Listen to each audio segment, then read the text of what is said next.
So the cloud, Hello, everyone. Welcome to Seven Readers and an After Party. This is the very first of this.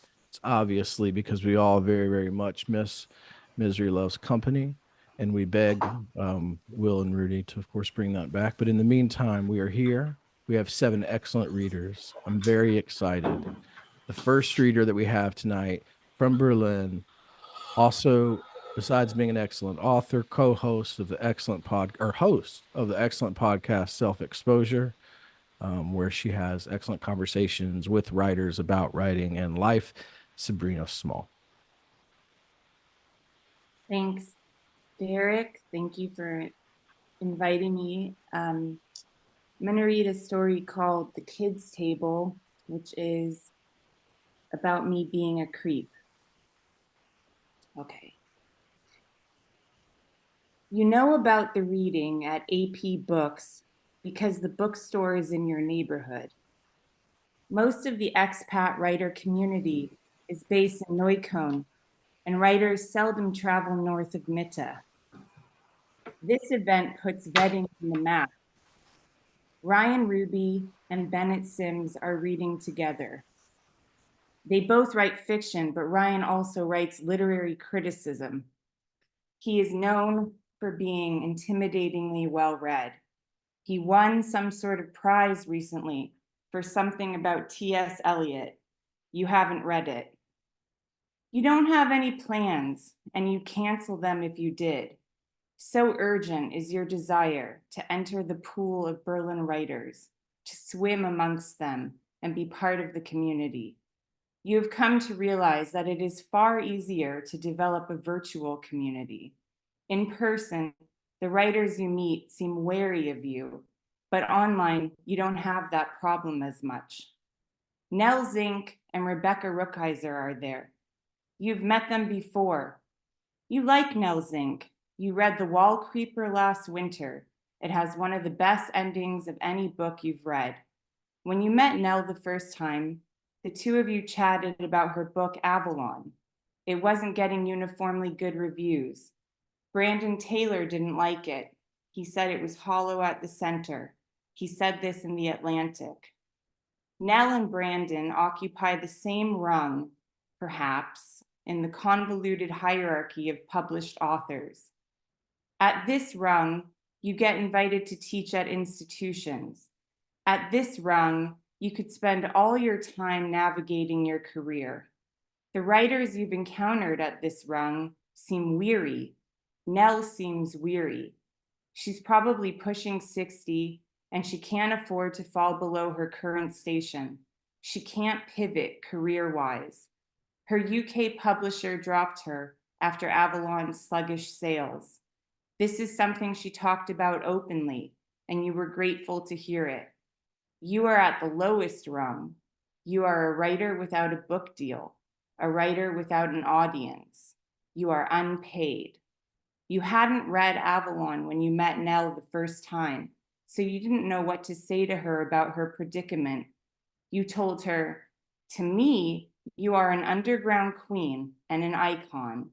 She said she didn't feel cool enough for that. After you met Nell Zink, you tweeted a picture of a dress that you had and thought she would look great in. You offered to send it to her. You were impulsive and weird. She never replied. That was 4 months ago.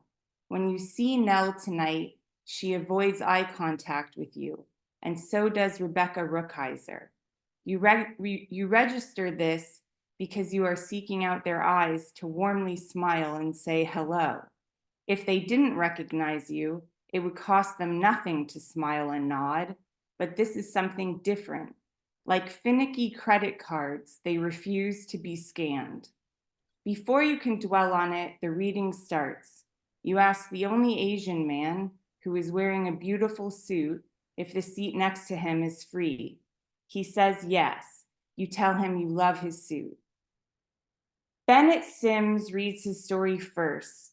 It is about a philosophy adjunct teacher applying for a fellowship. All you know about Bennett is that he teaches at Iowa and looks brooding and Amish. He even wears a collarless button-down shirt under a thick black cardigan. The effect is updated Amish. You imagine topping off the outfit with the Amish hat, and it works. He's handsome, but more than that, he looks serious. His eyes are piercing. Bennett's story takes place in a university during winter. There's not much description. It's a deeply interior story. You wonder if writing colorless stories about nameless universities is an occupational hazard for the creative writing instructor. You've got only so much time to write, and when you do, you're not going to waste it researching Spain in the late 1800s so your veranda scene is believable. Whatever the demands are on Bennett and his output, he picked a simple formula that works. Write what you know. The audience laughs dryly at the parts of the story that are dryly humorous. After Bennett, Ryan reads his Harper's essay about the birth of his son and his connection to Nabokov. You read this essay when it came out. It's a long essay filled with dense philosophical paragraphs and a lot of Russian names. Ryan settles into the task of reading aloud. Neither writer is trying to be entertaining.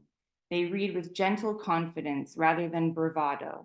Bravado is off-putting for writers in their early 40s, especially white men.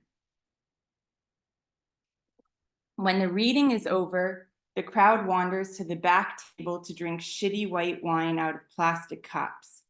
You find yourself scanning the crowd to see if you know anyone else besides Nell and Rebecca. You know Ryan a bit, but he's mobbed by well-wishers. You are acquainted with a woman named Carlene you recognize who runs the Berlin Writers' Workshop. Finally, you recognize another young writer. She just moved here after finishing her MFA. She is small and lovely, and you're not that excited to talk to her. You can't remember her name. She was there when you met Nell and angled to talk to her. During a lull in your stilted conversation, she says, "Did you see that Nell is here again? I'm too shy to go over and talk to her." You can tell she wants you to take charge. She wants you to be the strong butch that pushes into Nell's conversation with Bennett. You think about telling this girl that Nell and Rebecca are refusing to be scanned, that their faces are shields issuing one warning: don't approach. You don't tell her. Instead, you recognize a poet named Siley who's heading out and excuse yourself to catch her before she goes. You never talk with the earnest girl after that. You move from the poet to Carlene and Rebecca. You stand awkwardly with bubbly water until they acknowledge you. Your conversation is tactful and brief. When Rebecca excuses herself, you wonder if she was dying to get out of talking to you the whole time. You make your way into a conversation about Berghain. You have no right to be a part of this conversation. You've never even been to Berghain. The poet asks Carlene if Trésor is any good. You say, it's better during the warmer months, but you have no idea what you're talking about. You've never been to Trésor either. The poet asks you if you write poetry or prose. You don't know what to say. You say prose. Prose is so hard. You have no idea how little poets write. You say, aren't there like book-length poems?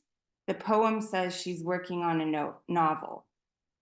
You ask Carlene if she wants to get drinks after this. I don't know, she says. I think Liz and some other people are talking about getting food. She is gently excluding you from whatever is coming next. Okay, you say. Let me know if you want a recommendation about where to eat. It's my neighborhood, so I know all the spots. Yeah, I don't know what we're doing. You tilt your cup to get the last dregs of water out because it's something to do. You are heading out. You want to say hi to Ryan before you go. He's sitting with the most beautiful girl. She looks like an artist's muse. You ask Ryan if he wants to get a drink after this.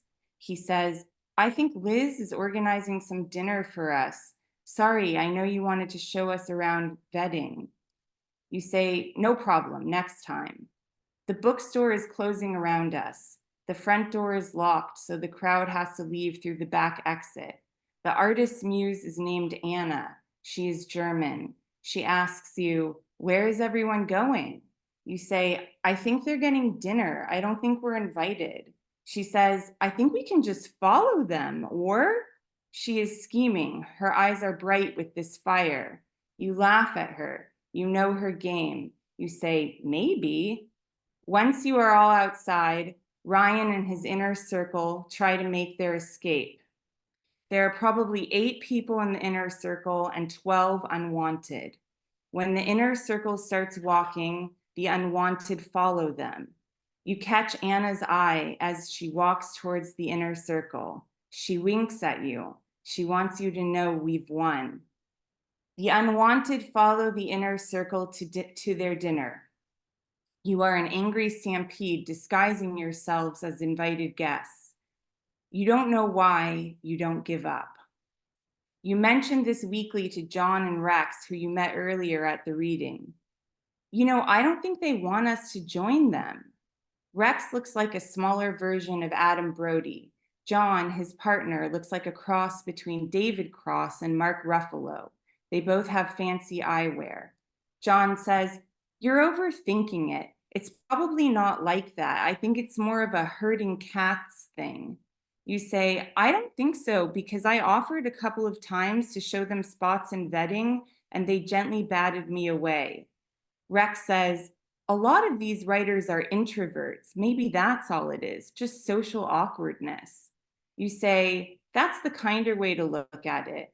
The less kind way to look at it is that they want a private audience and we're crashing their dinner." John says, "I mean, they don't own the restaurant, right?" You love this rationalization. It's exactly what you need to hear. The inner circle is going to Silent Green.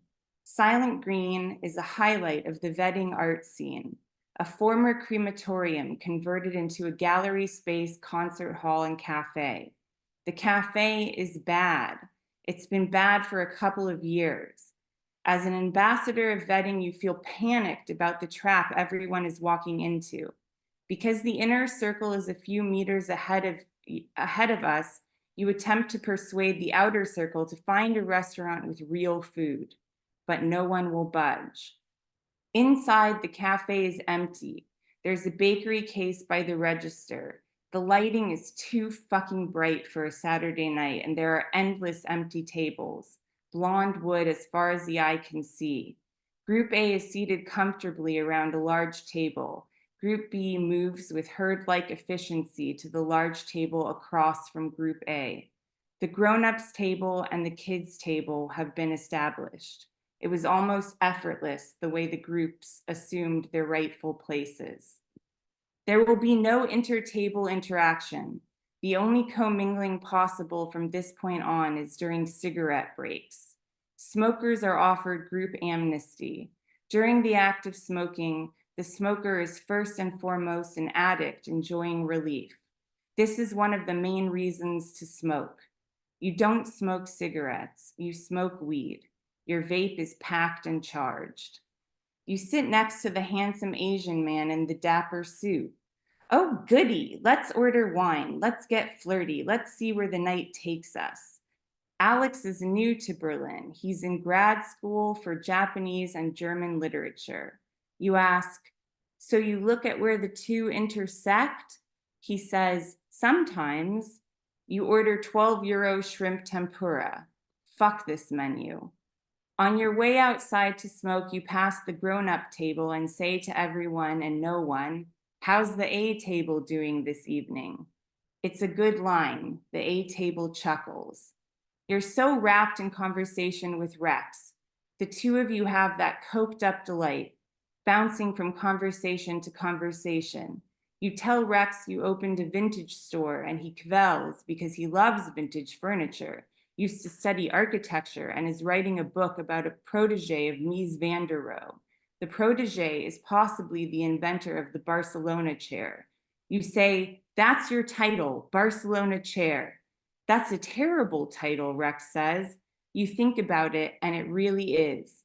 The conversation turns to pornography. "I have a money-making idea. Let's hear it, Rex says. I want to rent out my big, fabulous vetting apartment for tasteful orgies. Love it, Rex says. Imagine if there were roaming orgies and select spots around Berlin. I'd host the vetting orgy, and then we'd find the perfect place for one in Prenzlauer Berg, Kreuzberg, Mitte. Orgies by Sabrina, Rex says. Yes, you say. Then you turn to Ryan Ruby, who is smoking a few feet away. Ryan, would you go to a tasteful orgy in vetting? No, no way. Geez, Ryan, you answered so quickly, I'm concerned for your marriage. You're proud of the rebuttal, amped for maximum controversy, low key out for blood. I'm an old man, Ryan says. It's too much work for my back and shit. Well, you could just watch. There's lots of ways to interact at these events. Secondly, Ryan says, while simultaneously stubbing out his cigarette and walking toward the door, why would anyone go to vetting? It's a drag to go back into the bright cafe after the West Side Story gang war energy you felt outside. The wine is almost empty. Alex is 26. It's time to move on to the next bar. Since hearing about the reading, you've been picturing ending up with a nightcap at the Forstberg, a cozy bar under the Wedding S-Bahn. You realize none of the A table will join, but you ask anyway to be polite. Everyone demurs. You ask the German crew if they want to go, and they all say yes, except Anna and her non-drinker friend. There is a part of you that just wants it to be John and Rex and you, the three amigos. But you won't kill the party for anyone else, especially this party, the one you've all worked so hard to get into.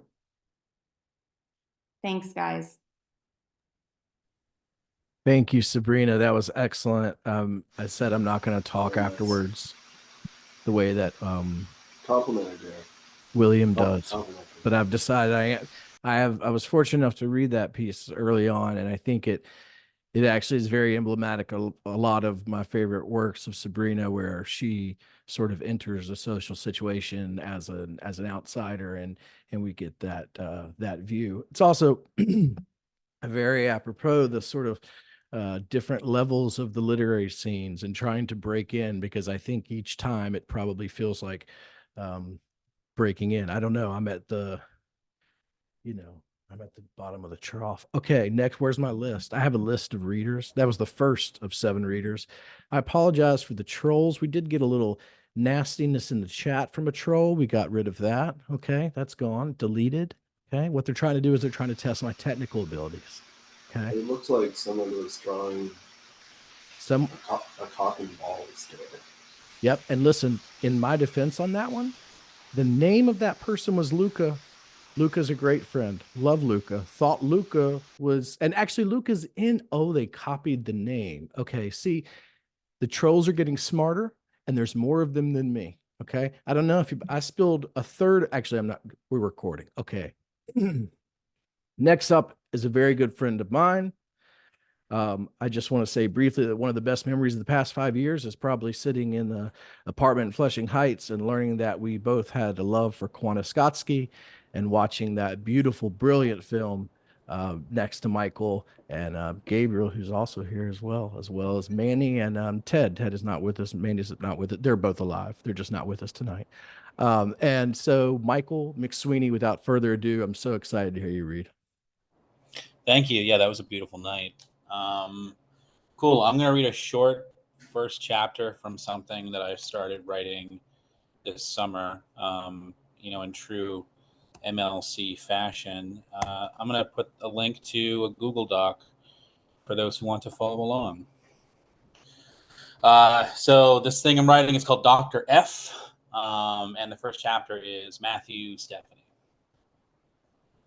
2 devils left Boston under the cool death of early autumn night with nothing but their clothes, some cash, and the pain and pride inside them.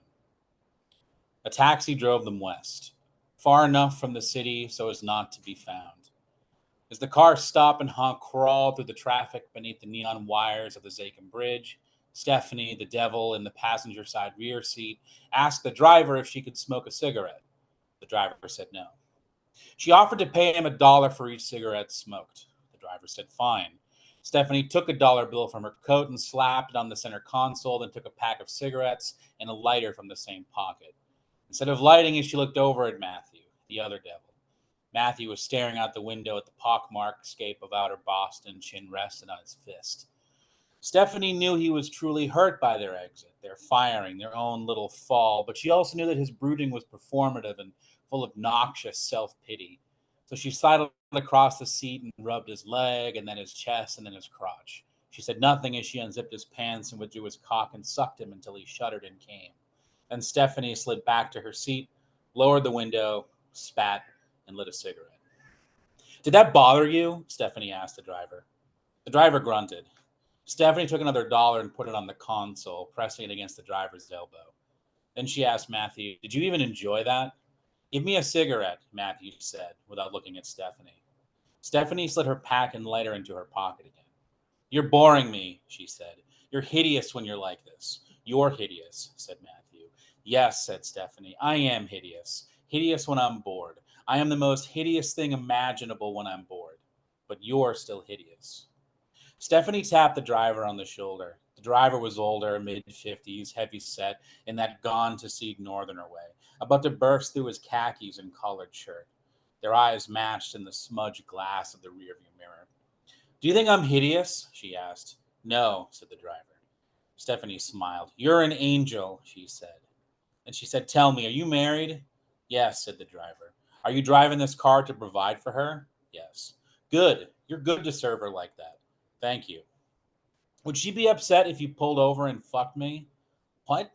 Fuck me. Fuck me right here in the back seat, right on top of my friend here.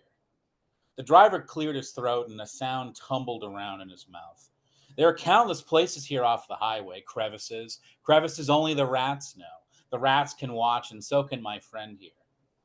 Stephanie looked at Matthew and waited for him to make that small smile, the one that confessed his amusement, the smile she craved, the one good thing she knew in a sick world. White flashes crossed Matthew's face, and he frowned like someone who wanted a cigarette and wanted everyone around him to know he wanted a cigarette. I could come up there with you, she told the driver. Suck you while you drive. You wouldn't even need to take your seatbelt off. I'm that good. Stephanie saw sweat sprout on the driver's face. She wanted to lunge forward, run her tongue up along his cheek, sink her teeth into his flesh, seize the wheel, force the car off the highway. Anything to get a rise out of Matthew. Instead, Stephanie leaned in and asked in a low voice to tell her about how he met his wife. The driver said they met in college. Tell me how she made you feel, Stephanie told him. The driver said he watched her perform in a musical, and he fell in love when he heard her sing. Stephanie asked if she still sang, and the driver said yes to their children every night. Beautiful, Stephanie said. God fucking beautiful. Then Stephanie crawled over the console and the front passenger side seat. She pressed her foot against Matthew's chest and pushed herself forward. Matthew grabbed her ankle and shoved her away, and Stephanie fell against the driver, who cursed and lost his grip on the wheel. The car jagged across 2 lanes of traffic and nearly collided with a moving truck. What the hell is wrong with you? The driver demanded as Stephanie settled in her seat. She took the cash from her coat pocket, unfurled $1 from the wad, and pressed it into one of the cup holders between her and the driver. Then Stephanie lit another cigarette. I want to tell you something, she told the driver. What? The driver asked. I know someone. I don't want to call him a man, but that's the simplest way to describe him in a way you'd understand. So let's say I know this powerful man. Opposition melts against him, a truly unstoppable force, a leader of rebellions, maybe not the name at the top of the rebellion, but he's the force behind it. It's not something he'll brag about, you see. He doesn't need you to know that he was the brains behind a rebellion, that it was his idea. No, he's got a sort of demonic humility. As Stephanie spoke, she smoked her cigarette, and when she said the words, a leader of rebellion, she turned to look at Matthew and watched his lips contort into an expression of bemused disgust. There it was, Stephanie thought, the rise, and she felt the urge to stab the driver's left eye with her cigarette, throw herself on Matthew, and tear at him with all four claws. Stephanie rolled down her window and held the cigarette butt to the air. Its end flared bright orange as the wind seized it from her fingers. Then she asked the driver, "If I give you $20, could you pull into the next rest area? I'm ravenous and you look too busy to eat." "Sure," said the driver. At the rest stop, Stephanie gave the driver a 20, and then she and Matthew went inside. Matthew walked toward the bathrooms. Stephanie watched him leave, gazing at his legs, knowing the slowness in his gait was a play, an act, an effort, however fleeting, to draw attention to the wounds he proclaimed he possessed. She stood in line and bought a few fast food burgers, 2 for herself, 1 for Matthew. Counted the bills in her pocket, $247. Stephanie wished they'd stolen more. How far west they would go, she wasn't sure. Travel until it felt right, they'd decided. A new start, a new empire, together. When Matthew returned, they found a booth in the food court and quietly ate the burgers before them. Stephanie devoured the first in a few bites, then ate the second one more slowly.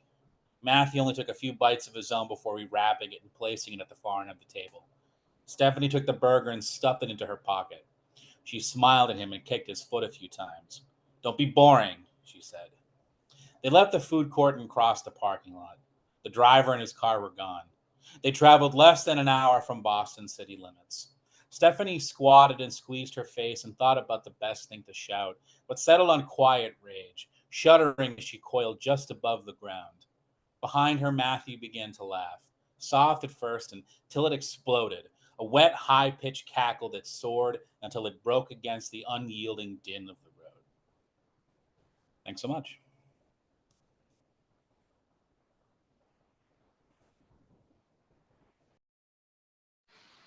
Nice. Oh, I'm so sorry. I could not find my unmute button. Michael, that was excellent. Thank you. I highlighted a sentence in there that I absolutely love. But as you were reading it, I was thinking about I have such a poor time with visual imagery and putting myself into that whatever. Your dialogue is actually so good that it resembles a script. And so with the dialogue and the back and forth, like I am able to like see a movie of it in my head, which unfortunately for most books and most writing, I'm not able to. But you kind of did that with dialogue, and maybe it speaks to how realistic it is. I don't know, but it was fantastic. Michael, thank you very much. I really appreciate that. Thanks for letting me read. Absolutely. Thank you for being here. We're doing a little pacing, okay? Before I introduce the next reader, I'm doing a little pacing, and we went to go grab an athletic Oktoberfest, non-alcoholic, of course. And notice that in the mini fridge, a San Pellegrino, a glass of San Pellegrino, like a big bottle, has broken. So now there is damage in the mini fridge. Okay. And that's something that we're going to have to deal with later, perhaps in the after party. When I did this week, I put out a favorite piece from each author. There were only 2 of the authors that I could have told you right away. And maybe I should have gone and read more of their stuff and confirmed, but Zac Smith and Troy James Weaver were pieces that I already knew. Those were my favorite pieces, and it was easy to. For others, I went back and got the really nice joy of rereading some of their pieces, and Gabriel was probably the one I read the most this week, as each story, particularly those in the mix between crime and literary fiction space that he occupies so well, were so cascadingly brutal and filled with these events that were sort of horrific, but we couldn't take our eyes away. And the whole time I'm getting more excited as I'm reading it, and trying to figure out what I'm going to pick. And the whole time I'm looking for this story that I don't think he has published, and Gabriel can correct me if I'm wrong afterwards, but it was about his Ruth and his father. And many years ago, probably 3 or 4 or so, Gabriel asked me to look at it, and I looked at it, and I think I maybe added a comma or something. But it was one of my favorite pieces of his. Couldn't find it, but as I was reading through this, the other work, I got such a renewed appreciation for what he does. Unpubbed, he just said. Okay, beautiful piece. Well, If I was cheating, I would have gone with his spread slash story in The Last Estate about the reading in Los Angeles and about the new LA literary brat pack, and the photography with that was fantastic. Gabriel's story was fantastic. And for a lot of us here, that is a piece that is filled with joy and nice memories and also a tinge of sadness. But anyway, we're going to next up. I think that was an introduction. This is author, journalist, radio host, band leader, songwriter, poet. There is like nothing within the arts that this man does not have like some finger in, and he brings his full throat and passion to all of it. Gabriel Hart. Thanks so much, Derek. It was really sweet. Can everyone hear me? All right, I'm gonna do a poem and then another piece. I'm gonna see if I could drop the poem into the comments. Okay. Wait, can I do that? Never mind, that doesn't work. Hold on. Give me 1 second here.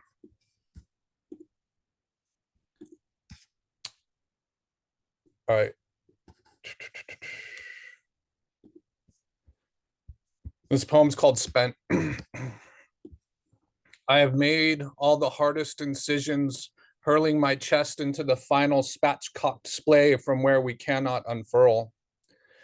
You never really know someone until it's too late. A faded attempt of the recognizance mission, every day getting later before I wander from the deserted search party to your ulterior, rubbing me like a genie lamp rather than your lover, your every wish commands, your other hand clenched on your closure, your overall expression, trepidation, terror. Our bodies adrift, emptying our shelter. What emergency surgeries more urgent, my interior or our anatomies since atrophied? How should I tell her? My apologies if too many things were happening. Maybe a baby could have done the remodeling after they cut into themselves to appraise their still growing bones for their integrity. Our child doesn't even exist. See, he's already just like daddy. Before we alter our lives past the point of regrettably, I might be inclined to spend all my money if you'd only spend more than one day here with me.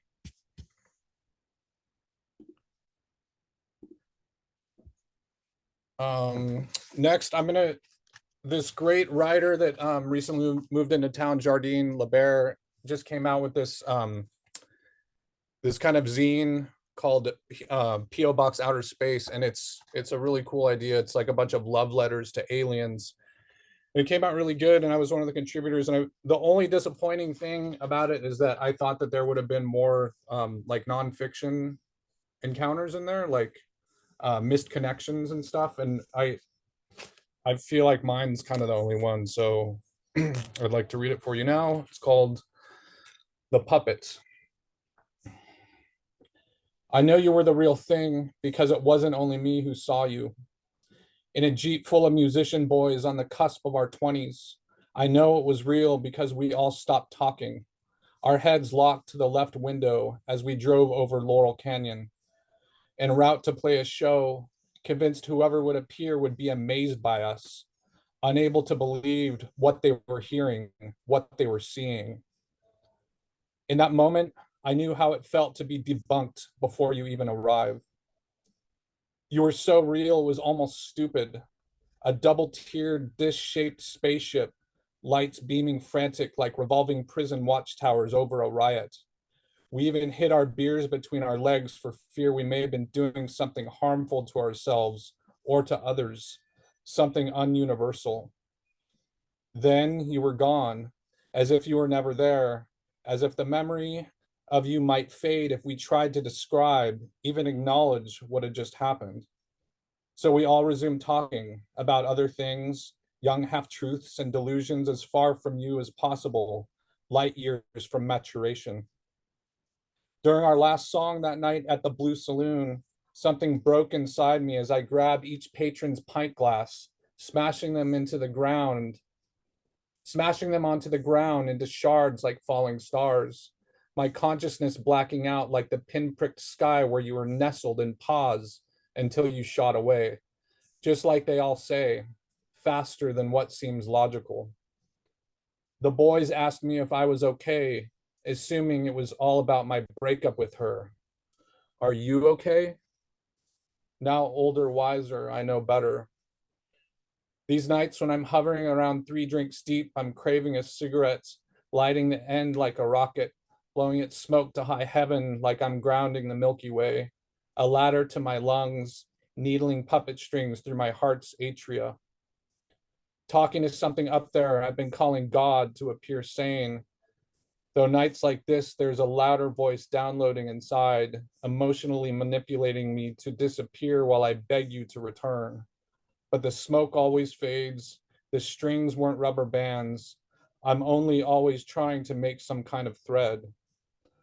Unraveling, a cruelty only God would understand, knowing something exists, yet never able to prove it again. Thanks.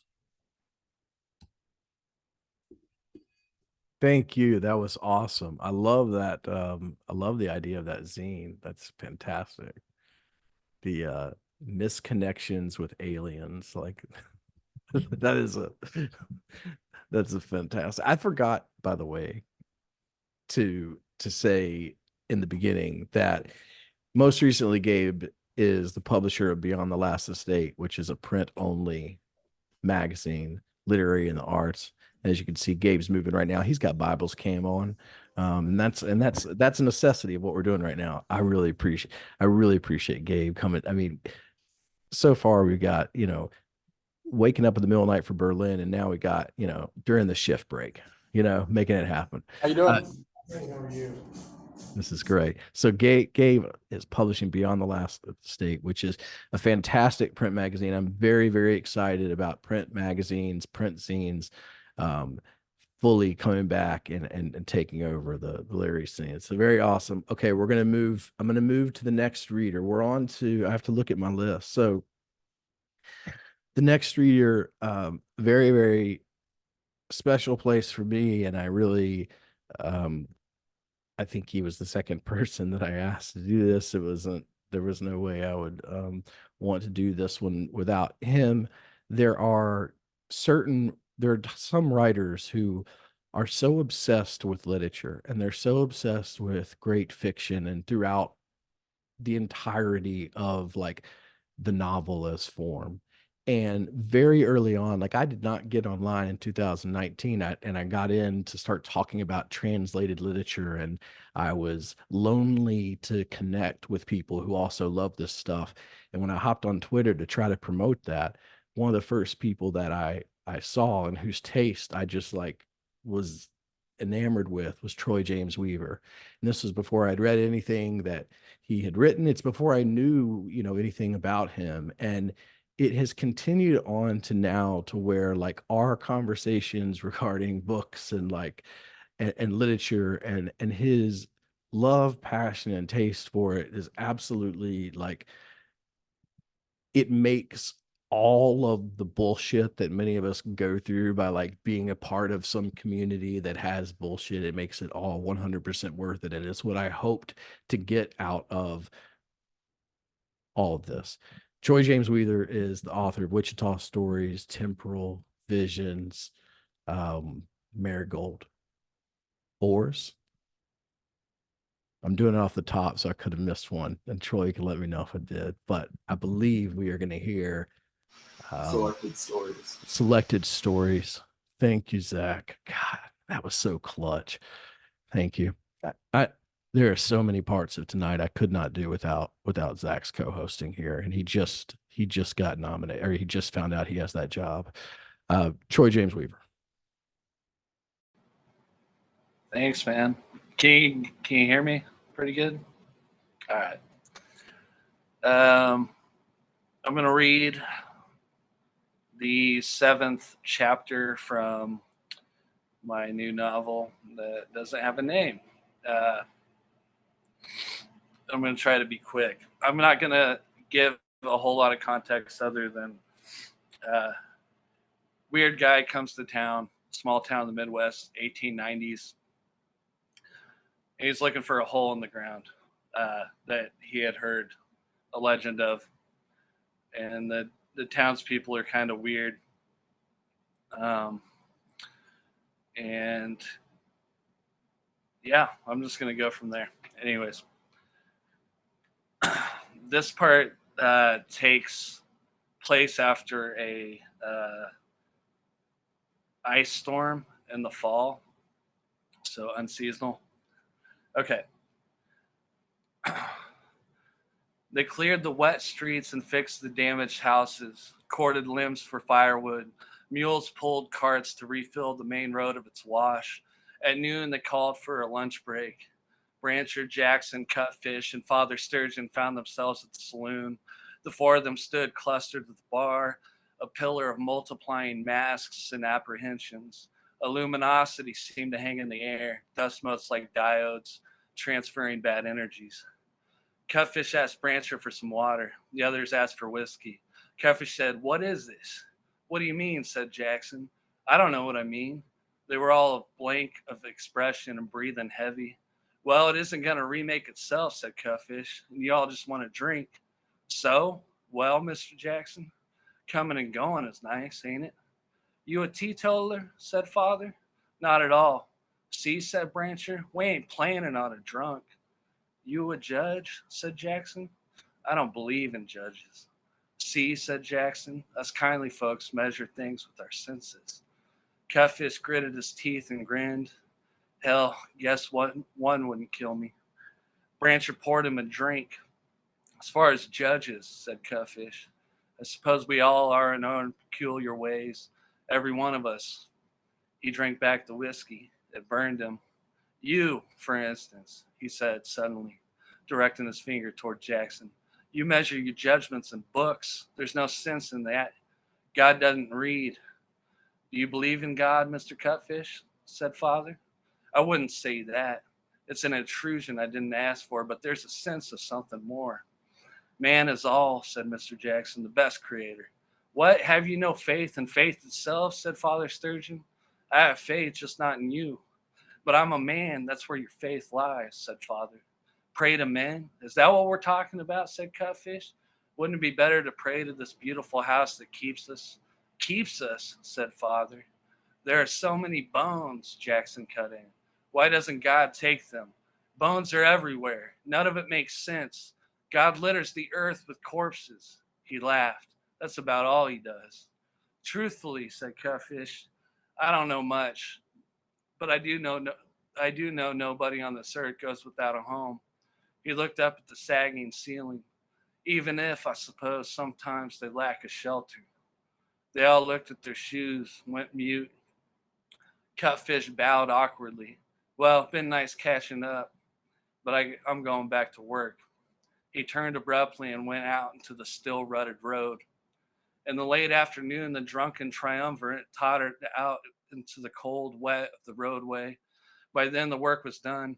Clouds cut the sky, and away the sun bled pink, dappling little pools of burnished orange upon the darkening landscape. A squawking of geese pelted the ground with feathers that splattered and melted. Everybody felt something different, but nobody could articulate it. Neither did they let it bake inside them and try to feed it to the other, nor did they eat it themselves, the little that was in there, rising. They shrugged and went back inside. The townsfolk still thought Cutfish was strange, but they thanked him for his diligence and hard work.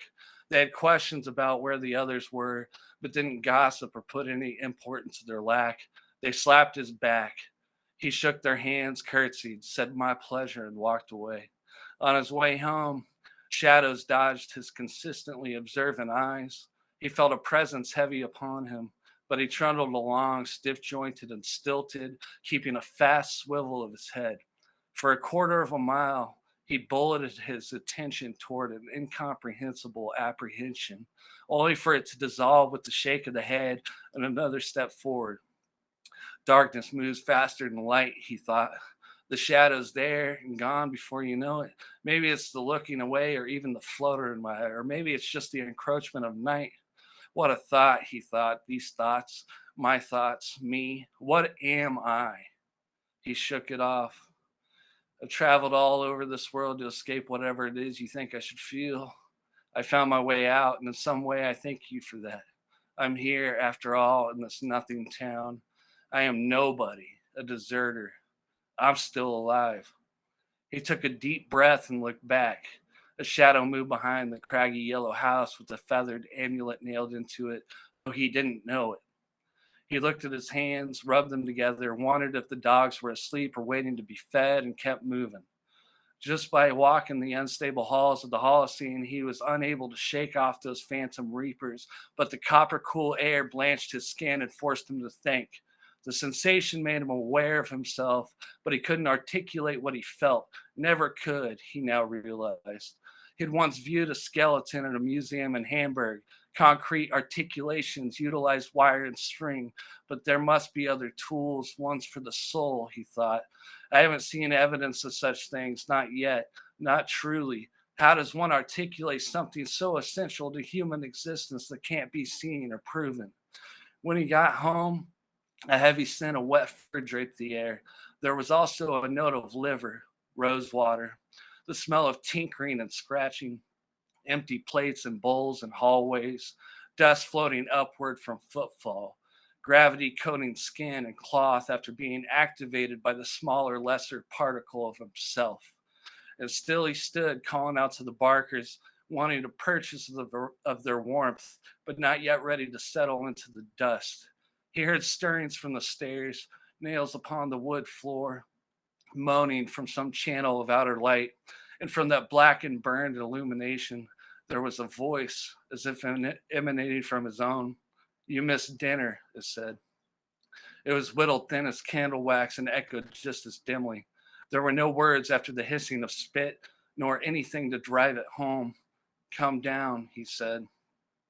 Just then, the crooked latch on the back of the door started wobbling, sounded like apples drying and rotten teeth, and the darkness on the floor, no bigger than a hand, grew, got closer, spread like oil, and finally, very slowly, Hattie Mae came forward. Been bleeding just trying to find you. I've been fixing the road. How'd you miss me? I didn't see you. She stepped into the light. She had eyes like raccoons, bruises so deep, dull, and purpling that within the darker outer flesh, the pupils glowed like fire pits, wide and ready. He reached out to touch her. She heaved a sigh and backed away. Who did that to you? I did, she said. Don't lie to me. I've been feeling strange. Just tell me who did it. She sauntered closer to him, nuzzled into the threshold of his worry. I did something, didn't I? She said. To us. You didn't do anything. Yeah, well, I'm just trying to get by. Yes, he said. Her eyes misted. Really, she said. Then her skin creased and she started crying. Come, he said, sit. They went into the dining room and sat across from each other. Tell me who did that. I don't know, she said. Yeah, you do. Just tell me. Forgive me, but I don't know, she said. But you do. Look, she said. She twirled a strand of hair and knotted it around her finger. I'm just trying to be born like anybody else. He laughed a laugh he muffled in his heart. That's a big order. Me, I'm just out here looking for a hole in the ground. She pretended like she hadn't heard it, then dipped her chin into the hollow of her small left hand, wiped the tears with the pale sheet bones of the other, and said, I can take you. The arch of her throat made him purple as language under a languor of fire-shadowed wallpaper, indistinguishably multicolored beneath. The stone feather on the yellow house with the green shutters hid away from me. What a thing, that thought, this prayer, to call it a journey, that small walk home. A miracle? I don't know about miracles, Mr. Cutfish, but things sure do happen, don't they? He put his head in his hands, rubbed the pink temples. You can take me there? Sure I can, she said, but you'll have to be patient with me. Don't be like my dad. The dogs came into the room. They gave small attention to Hattie's hands, scampered to Ramsey's shins, chaffed the dirt there a moment, then went back to reanoint the child. Hirsute and pursuit, he thought, the warmth and leisure of fallen follicles. Better to bed up and wet it with the glitter of infrequent night sweats than wake up alone. You can shoo them if you want. Never, she said. They're wonderful. They follow me everywhere. Lucky you. I take it as it comes, good, bad, indifferent. Miss Canfield's too tired for it. I'm afraid she's too damn old. They're my charge now, it seems. Hell, I'm too old. Her cheeks pulled upward, splitting her lips into twin pink crescents. Even still, I think they're perfect little gentlemen. I'm sorry, I'm being rude. Would you like something to drink? I'm fine, she said. Thank you. Something that hit the cuff of his shirt, phlegm. She hadn't noticed, but he studied it intently. And what he saw in it was a question to a question that was a question of God, in which he saw her answer coming with material worry. My family, she said, I pray for them. Is that who did that to you? I already told you. Tell me the truth. Don't you have a family? He cradled his head and the little scars of his hands. Yes. All right, Mr. Cutfish, so you know what I'm talking about. A darkness spread through the window, shrouding the stains. There is no shelter, he finally said. No shelter but love. She bent down and scratched the backs of her calves. Hell of a shelter, isn't it? Some of us are fortunate enough. She picked at her lips and smiled through the dried blood. That's what kills you in the end, the thing you're alive for to begin with. Have you seen the hills around these woods? Yes, sir, I've seen it all. Beautiful land all around. Woods, hills, streams, birds, snow, ice. That's what I'm alive for. I told you I'd take you. He curled his lips and stood abruptly, stomped his left foot on the ground, sometimes lifting it with his hands and throwing it back down again. This dang thing feels dead, he said. He stomped a few more times and started pacing. After making a circle or two, he said, right, okay, now the blood's flowing, and stomped one last time. He tottered about a minute, messing with some figurines displayed on a shelf, then turned back to Hattie and said, you ever going to tell me which one of those men put that baby in you? She was about to answer him when she heard soft steps descending the stairs. Oh, that's just Miss Canfield, said Cutfish, striking a match. I figured as much, she said, but I really should get going. As you wish. He listened to Hattie's small steps get smaller as the door grew behind her. Every sound had a life of its own. The candle went out almost as soon as it was lit, and even that smallest thing with its ghostly ribbons of smoke sounded abundantly alive. The smell of it crackled inside him and echoed throughout every hallway. All right, thank you. Thank you, Troy. That was fantastic, man. That was absolutely brilliant. I cannot wait to read this book. I wrote down this one little clause because and I hope I wrote it down correctly. I wrote it down like in pencil. This is not, but nestled into the threshold of his worry. Is that right? Was it nestled?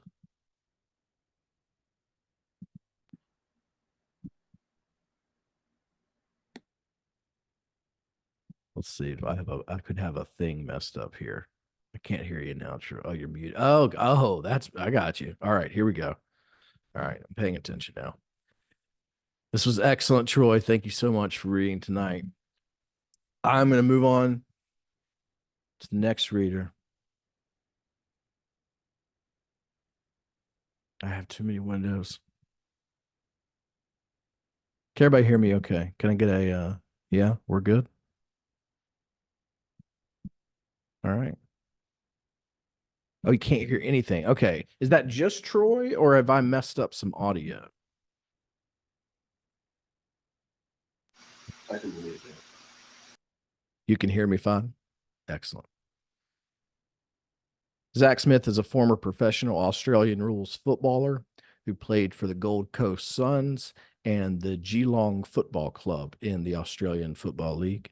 He played for Gold Coast from 2011 to 2015 and 2020 to 21, as well as Geelong between 2016 and 2019. Zac Smith is also the author of Everything is Totally Fine from Moo Moo House in 2021 and 50 Barn Poems 2019. Thank you for being here, Zac. Thank you for having me there. Thank you for the introduction, Teddy Canister. Thank you to all the other readers. This has been a great time so far. Do I sound all right? Can I get on the volume? There is a large, like, air conditioning type sound accompanying you. That sounds bad. This is my loud laptop.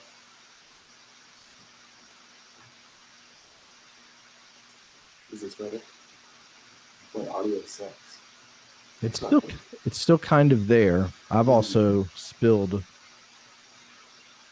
my beverage. Oh, it just went away. I think I fixed it. Oh my God, you sound incredible now, Zach. Okay. Thank you. Zoom was using the wrong audio input. Hey Zach, I really don't need the technical stuff. Okay, bud. We're doing a lot here. All right, I'm gonna read.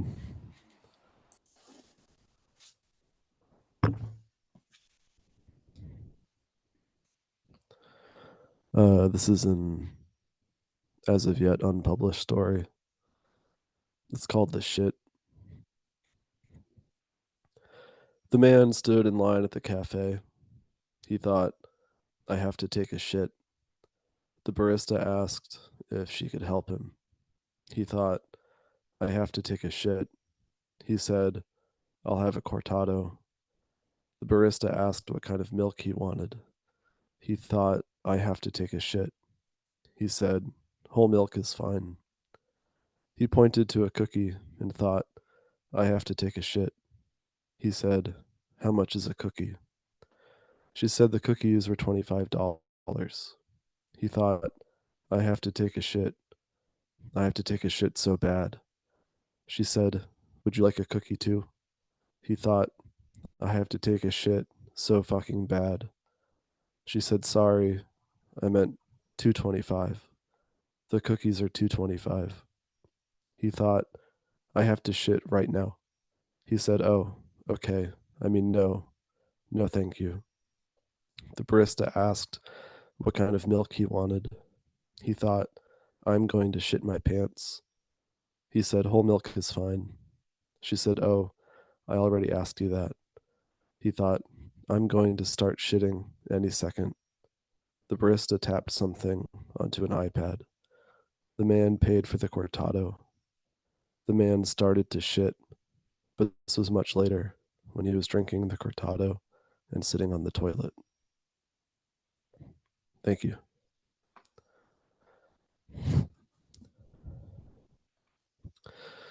This is a story I wrote today in anticipation of this reading event. It's called Intimacy Bounded by Substantive Interpersonal Problems. Larry was talking about how Roberto choked out a guy on the planting line last week when I came back from the bathroom. I wasn't sure who Roberto was, but I didn't want to get in trouble, so I didn't say anything. My boss said I should be more outgoing and learn who people are. She told me to say good morning, or, if the circumstances were right, buenos dias, to people more often. She also said that if someone I didn't recognize came to see her and she wasn't there, I should say good morning and ask their name, because I struggled with learning who people were, which was outlined in my quarterly performance review. Larry stopped talking because someone came in for my boss, but she wasn't there. I asked for his name in Spanish. He looked startled and left. I was worried this would be reflected in my next review. Larry was grinning. It was quiet. I never knew what to say to Larry when he spoke to me. Sometimes he told long jokes or described videos he had seen on the internet and interrupted me whenever I tried to respond. I figured I should ask about Roberto and said, what does? But then Larry said, it means he strangled him until he passed the fuck out. Just gripped his throat and started squeezing. It was gnarly, dude. Roberto was trying to kill him. He was really going to do it for a minute, but then stopped for some reason. I said, wow, that's incredible. Larry nodded and grinned while I was talking, and he said, exactly. You're exactly right. He went back to his desk. I went back to the bathroom and sat in a stall. I looked at my phone for 45 minutes. Larry messaged me on Microsoft Teams in all caps. Roberto doing it again, Warehouse 3, come watch. I flushed the toilet and pretended to wash my hands and walked to Warehouse 3. I stood next to Larry and watched a guy I didn't recognize strangling another guy I didn't recognize. We were the only people watching. I was trying to figure out whether to say gnarly or incredible to appear more social and outgoing, but then Larry sighed and said, "Ah, false alarm. That's not Roberto." Thank you.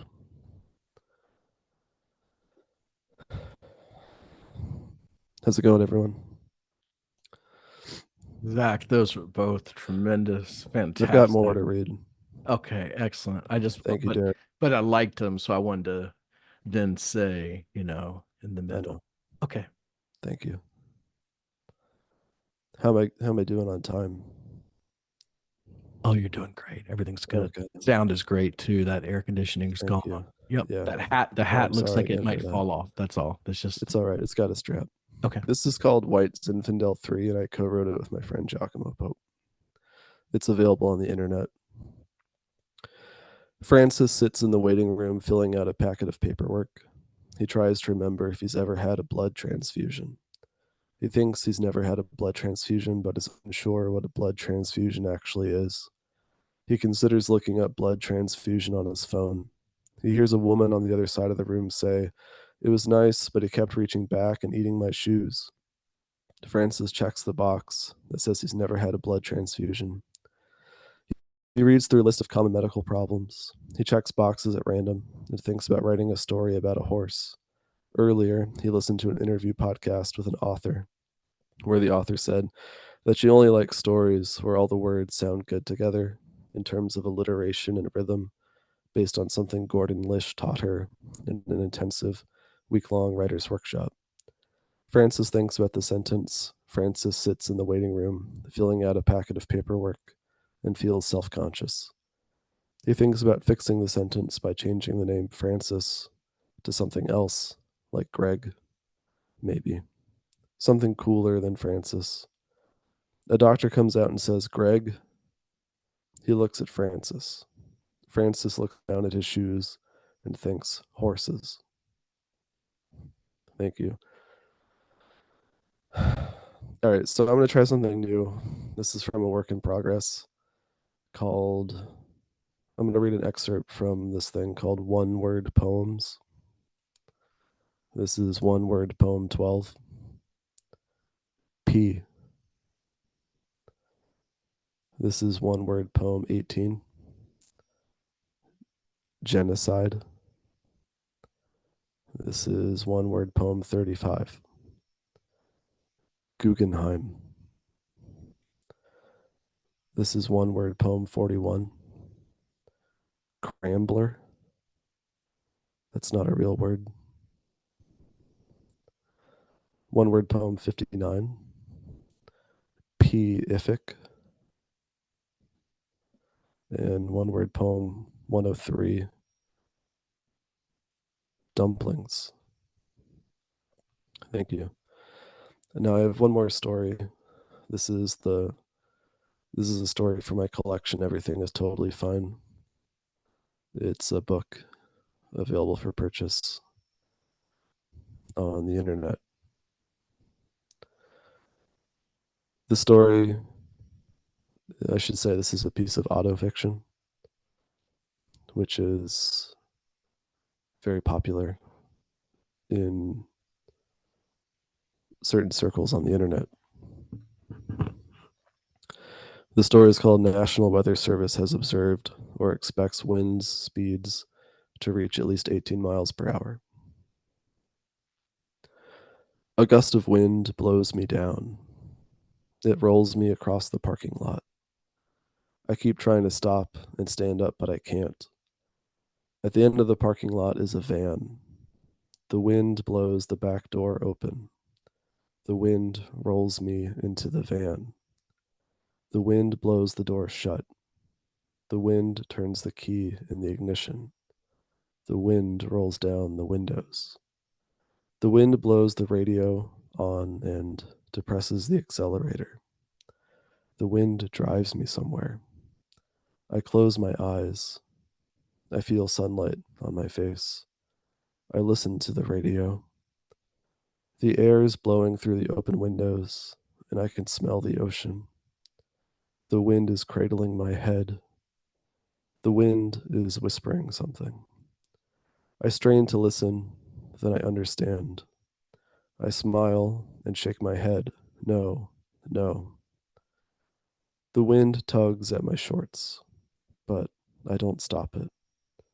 I feel good about it. The wind caresses my penis. This is an insanely bad story, but it's true. It's happening right now. Thank you.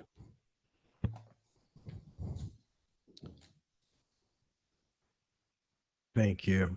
Wow. Powerful, powerful work. I should have said in the introduction, because I think it might embarrass you, and that's why I'd like to say it, that this is also one of the last guests on Bookworm with Michael Silverblatt.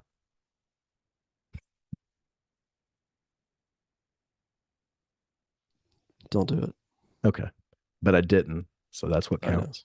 Thank you. Okay. All right. Next up, when I went through my favorite pieces for each reader, I wanted to do Red Scare for our next reader, Forrest Muelrath, because I love that piece, Red Scare. I love the absolute insanity in which it would change gears at least 3 times into being different reportages, different stories. But it's the week of his debut from Expat Press, The Valeries. And so, of course, instead I did put up the first 2 chapters of The Valeries, which were published, I believe, yesterday on Hobart. Forrest, thank you so much for being here. It's good to see you. I'm excited to hear you read. Hopefully you are reading from The Valeries. Again, Expat Press, I'll put a link in the chat. Yeah, I'm gonna read from the novel. I was sincere. Let me know if the mic's not working. But The mic I is was, great. Good. You sound good. You guys all sound good. Thank you. It was such a good sound in my ears. Everyone's voice. Yeah, I'm gonna read the most boring part. I don't know if I am the longest and most boring part. I'm gonna read about lawn care. But I guess, well, if you care to know, so the story is there's a grief counselor sitting at his son's laptop. His son has gone to the psychiatric hospital and he's discovered that his son has been trying to blackmail a politician. So his son was posing as a person named Valerie online, as we all can relate to, I'm sure. And so he's going through the emails, and then he's living his life as a grief counselor trying to get his family back. But I'll just start with a very short email from Jules, and then I'll put my sunglasses on, and that's how you'll know that I am the grief counselor. So, dearest Valerie, you devilishly sophisticated little slut. Send me your cock, and I'll slobber money all over it right now. Soon, Jules. It's hot today, Jules. Even with the air conditioning, I am sweating all over my son's disgusting keyboard as I type, the 3 of our juices mingling and the miasma hovering around my son's laptop. I find the human body repulsive today, especially after a sleepless night spent entangled in the erotic fantasies of 2 disgusting individuals. The entire endeavor of being alive is repulsive, is what I mean, Jules. Do you know the feeling? I often get a milder form of the sensation in late summer, after seasonal life surrounding our little den is fully peaked, vernal streams puddling into stagnant pools filled with the slimy fungi and insect larvae.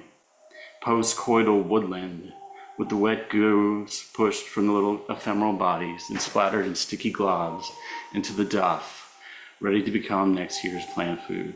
The libido has gone into remission, and we need to recharge before what, I'm not quite sure. I mowed the lawn today. One thing I can say in favor of this time of year is that I find the pace the grass grows to be quite pleasant indeed, Jules.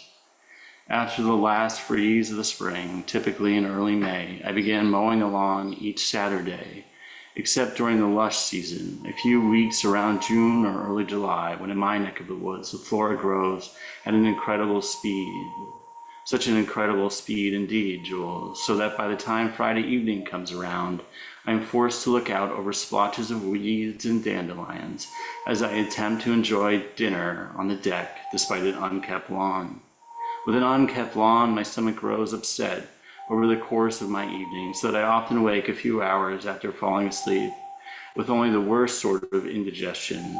Unkept lawn indigestion, you might say, Jules. I have grown to expect that the maintenance of my moods will be easier if I am to mow the lawn not once, but 2 times a week during the few weeks in June to early July when the native life around our little dwelling is in its most exuberant state. I've long enjoyed mowing the lawn. You can trace my love of lawn mowing all the way back to adolescence, when I first began to experience the fruits of labor while operating my father's lawn care tools on our family property. You might say my entire life has been tethered by a desire to return to that teenage sensation of having just finished mowing the lawn. When I gave up trying to make it as some hotshot psychoanalyst in New York City and decided to become a grief counselor, it was really the lawn mowing that drew me in. The wellspring of my vitality bubbling up from some dreamy image of the lawn. The image of having a place where I could ride around bare-chested on a 10-horsepower tractor during my summer afternoons, trimming the grass in such a way that when I look upon my lawn from my evening perch, it rolls like the soft waves against the mind, allowing the greenery to work its restorative magic throughout my annual August break. My lawn design along the meadow edge is a lot like the soft hills and valleys of a woman's body. Yes, indeed, Jules, mowing the lawn is something I take great pleasure in. I live in a wooded area, as you may have guessed, Jules. It's only about 3/4 acre of lawn in a polygonal shape around the house, 17 sides in total, if one is to count each and every angle, including the ones I intentionally curve with my weed whacker. On the back side of the house, just beyond our deck, there is nearly 1/4 acre of grass standing before the edge of the meadow that I keep intentionally long. I keep the grass long on this part of the lawn so that when I sit on the rear deck with a glass of beer on the summer evenings, my eyes can soften along the 3 distinct layers of flora I have created using a mowing deck that can cut grass to the 3 distinct heights. Those 3 heights, Jules, can be categorized as such: neatly trimmed lawn, long grass, and edged meadow. Edged meadow being the absolute most feral type of lawn I keep, seated on the very precipice of untouched wilderness. On Friday evenings, I sit on the deck, allowing the forest air to soak up all the toxins and negativity I absorb throughout the week of consoling grief. With its 3 stages, my lawn design allows my vision to ease into the wilderness. My eyes relax as they trace the line from neatly trimmed lawn to long grass, and by the time I focused on the woodland beyond, my gaze is softened in such a way that allows new images to form along the jagged rocks and twisted snags in the distance. As darkness falls, those images become dreams. For the sake of my dreams, I pay close attention to the 5 or 6 feet that lie just beyond the meadow's edge. I like the illusion that I am looking deep into the dark woods, Jules. So 3 times a year, I pull a sapling that sprout between mature trees and trim any branches that creep out over the edge of the meadow. This is what I mean by a properly edged meadow. It is a lawn maintenance technique that ensures enough light will stream through the canopy into my panorama, so meditation might take root along the border of my gently trimmed long grass with its goldenrod, cattails, flat-topped white asters, and the unfettered wild woodland that gets swallowed up by darkness. Perhaps think of it as a metaphor for the unconscious mind brushing against the edge of civilization, because I certainly do, Jules. In fact, I have a deep appreciation of wild and unfettered nature, and I find a glimpse of it in my periphery to be one of the sharpest tools in my therapeutic toolbox. It seems to me that all but the most soul-deadened Americans relate to an appreciation of unfettered nature, Jules, and so I imagine you must relate to this type of appreciation for nature that I am describing too. You must love nature, Jules, beyond the pandering politicians of your ilk engage in while creating public policy about our national parks or America's wealth of natural resources, the amber waves of grain and purple mountains' majesty. I believe my appreciation of the natural world is the most American thing about me. Nature, as I see it, remains as American as our ever-failing attempts at personal liberties, self-reliance, and democracy. No matter how many layers of technology enhanced simulation are stacked on top of the American man, no matter how many Valeries blanket the fathers and sons across our fruited plains, I don't believe that we as a nation will ever stop yearning for the type of unfettered nature painters and writers sketched into our collective thoughts when they first arrived from Europe 5 centuries ago.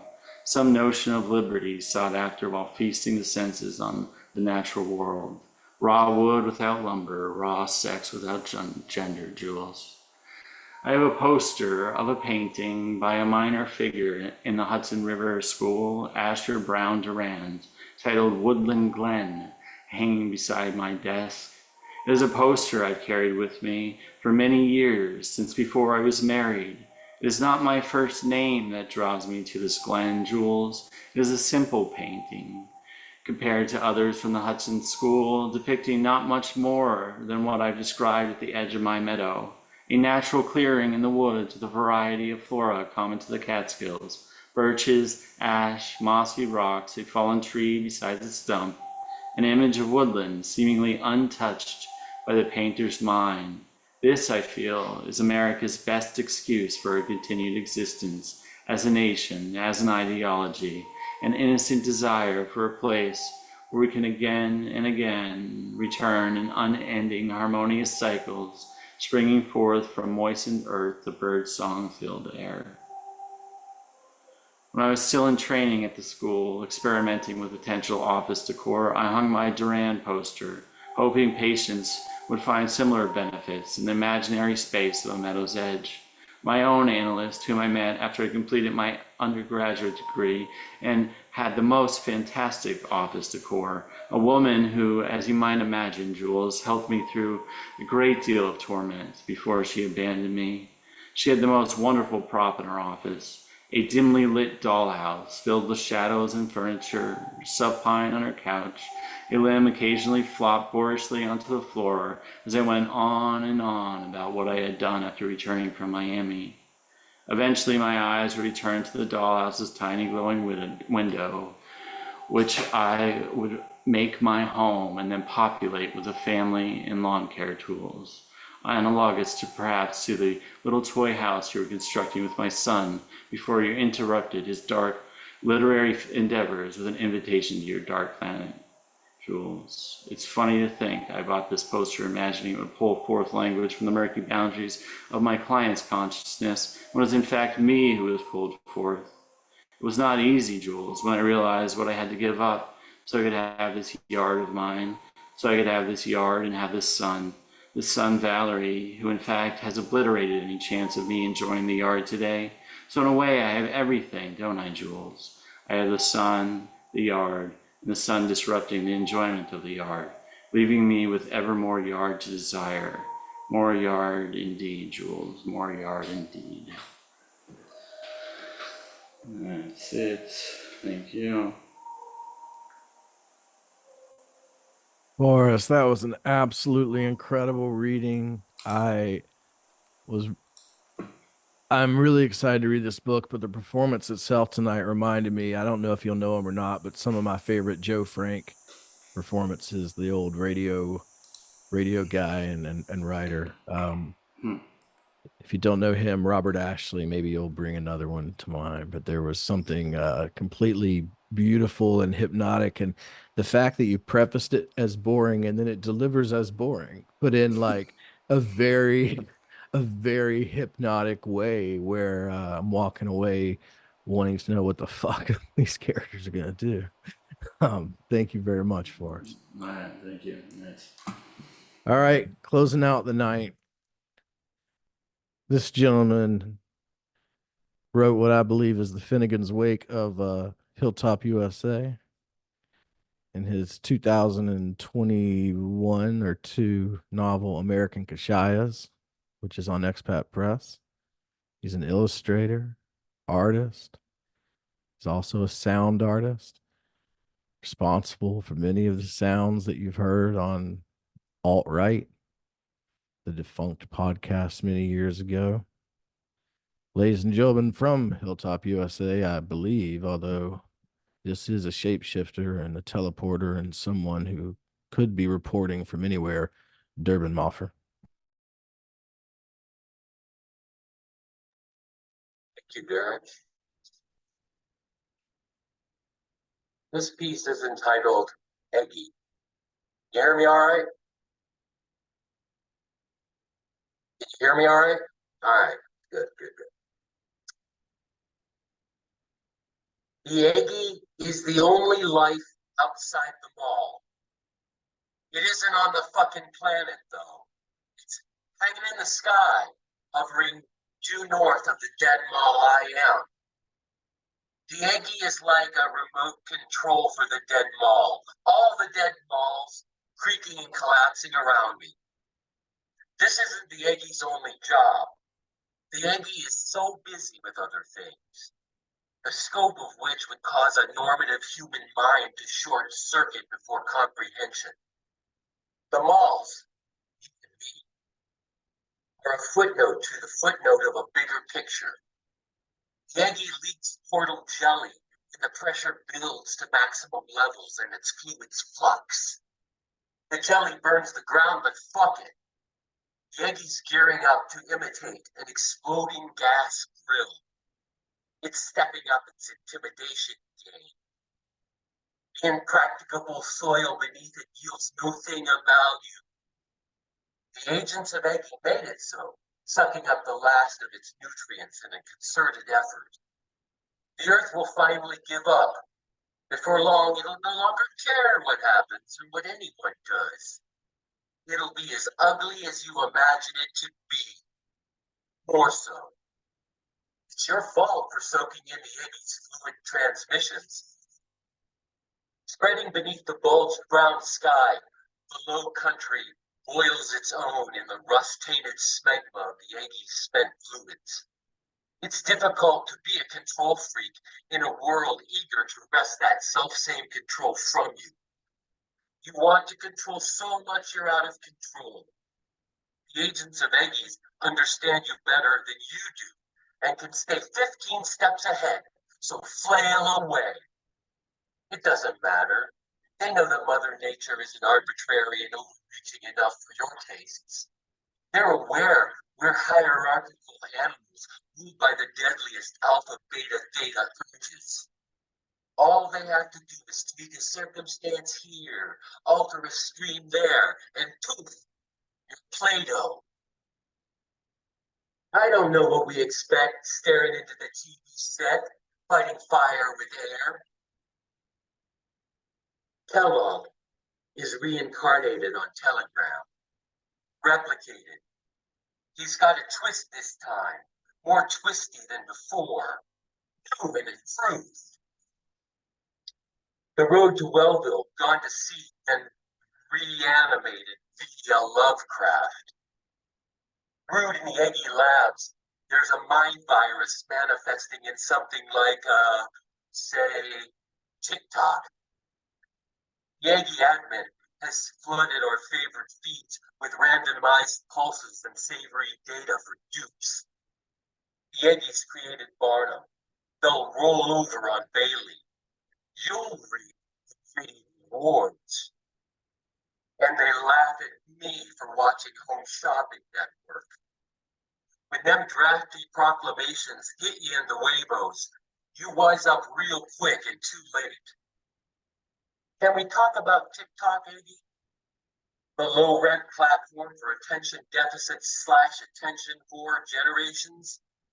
It's no wonder we're such idiots. Everyone's forever shoving their phones in each other's silly, funny faces, giving the thumbs up to funny home videos, shot together by the web's most prolific defectives. Ugh, Iggy, ugh. Deliver me from disservice unto artifice. I watch this other remote control mall scroll through TikTok for hours. I choose not to get on the platform, yet I'm going mad listening to these influencer bot morons because I sit next to addicts. I'm convinced I'm dying from secondhand social media exposure. It's a new lost leader in any death. You're worth more to the Iggy dead, because the sooner you die, the sooner you'll turn into fossil fuel. It's all about energy in all its most glorious and dangerous forms. They're not safe within 500 miles of their programming tools. You don't even have to watch, listen, or pay attention to be infected. A feed that intentionally hexes the IQ. Fulfilling my subconscious response to their program, I was murderous, the nonsensical mashup of inanity, unspooling rapidly, leading, gasping. That's part of its ultimate function. I'll see you on the dark side of the apps. The devices crowd in on me, surrounding me with Iggy echoes. I'm nostalgic for a more unplugged era. I'm brittle. I feel them drowning me out with clown sounds. I'm guilty as everyone else. I write this on my phone, a platform for malcontents and perverts, Nazis, furries, wignats, and pedophiles. This is the interzone. These little assholes think they're so cute, and I guess they are, as they give solid rhyme and reason to Iggy poster children like Ted Kaczynski, Dylan Klebold, and his jack-off buddy. Let's max out on triggers. Let's level up on toxic humanity. Scroll until your brain's bomb black goo. See what happens when the Iggy gets its way? Iggy, it's on shit bits. I can relate to Squeaky Frog at times like this. The Iggy was really proud of her. I'm a lowly bean counter and a precision twiddler. The admin locked me up and out at birth as soon as my number was issued and my dick was defaced. These were just the opening credits to the program. Repent, TikTok, said the Marlboro man with hollow eyes and a CGI stash. You're busy. Seven-fingered hands have everyone fooled. Sleight of hand is easier with 14 fingers. Drill down a brainstem, the motherboard pulling levers on a giggle-tastic ass, sloppy as any brown blood pudding. Thank you, Iggy. Oh, thank you. The TikTok gives. It's a broad stream of tailored confusion for adult consumers. An infomercial aphrodisiac for a disastrous climax. The Iggy approves these transmissions. Your face, boo. Your face. Every filter is a falsity that supplants reality. For you, bleed the outmoded hardware and the get-rotted software.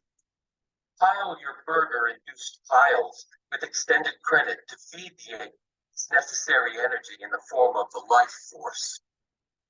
You do you and only you, fragmented from any sort of reality or community, a performer for the electronosphere, a dead mall on display, window dressing to your very soul, a branded pony in a diaper.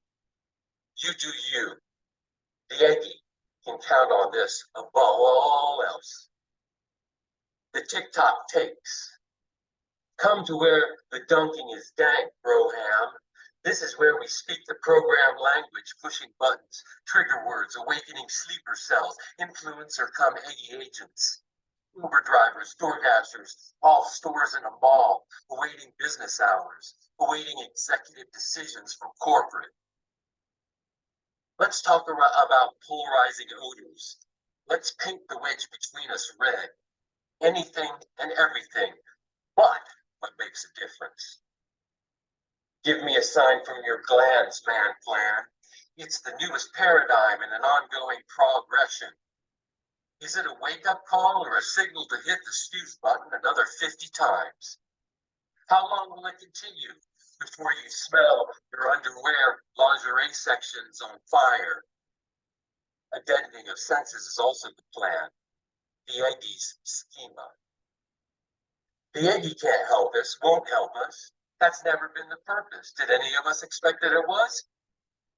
All malls were born with an expiration date no one predicted, but they're all eventually abandoned and razed, leaving a toxic smear sunk deep into the crust. The Aggie observes and makes notation. After all, these are their sanctioned transmissions saturating us. Nothing gets through without their say-so and runoff stamp. We're dripping with dubious data and crumbling fast. Everything's on clearance and must go. Beneath the detached ovoid in the middle of the sky, it's the fin de siècle, and the purges are coming quicker now as the frequencies double. The agents of Aggie have been busy. So have you. So have I. We've been busy up to necks in pastime programming. Now we're cyber brands to the bitter ends. It's the end of malls as we know it. I can feel my brick and mortar dissolving into fool-coated stream, and for a while I fought it. No more. I actively whisper my secrets to the Aggie, flash my proprietary information, and swing it around for them when they ask for it. I'll do it for you too. We'll do it for each other because we're creatures of regurgitation, looking for salvation in the warmth of each other's streams. This is the Aggie's gift, the polycephalic red herring of instant gratification, false hope, ultimate annihilation, and overinflated self-satisfaction to keep their energy supplies thrumming along for as long as it takes to burn us out or reach their nebulous goals. Perhaps they're one and the same. In return, we'll get the counterfeit reality we need to cope with, well, you know, being a crumbling goddamn ball in a toxic countryside. Thank you. Fantastic, Durbin Moffer. Thank you. That was an incredible performance. I Pleasure. love how you are documenting the decay and destruction of the physical and the immersion into the digital. Brilliant stuff. Wonderful performance. Thank you, my friend. I want to thank everyone for reading tonight. Sabrina Small, Michael McSweeney, Gabriel Hart, Troy James Weaver, Zac Smith, pronounced Zach, Forrest Muelrath, and Durbin Moffer. This was wonderful. I'm about to hit the end of the recording. Afterwards, I'm going to leave the Zoom open for the after party. The 7 readers part is done. Now the after party part begins. Thank you, everyone, for being here. If I do not see you in the after party, thank you so much for either reading or listening, talking, chatting. This has been a wonderful evening. All of these people have kind of, made this incredibly special. Now, I don't know if I'll ever do this again, because this is directly ripped off of a man that I cannot imitate.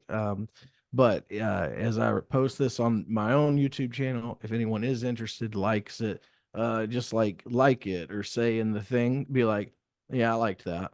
And if you say, yeah, I liked that, and then there's like 6 of them, then probably I'll be like, my God, I'm going to be famous, and do it in like a month. But if there's none, then I'll probably be like, man, tonight I should just not do that. Thanks, everybody. I'm gonna find the stop recording button. I got really You've done a wonderful job. I know, but I gotta find the stop recording This button. is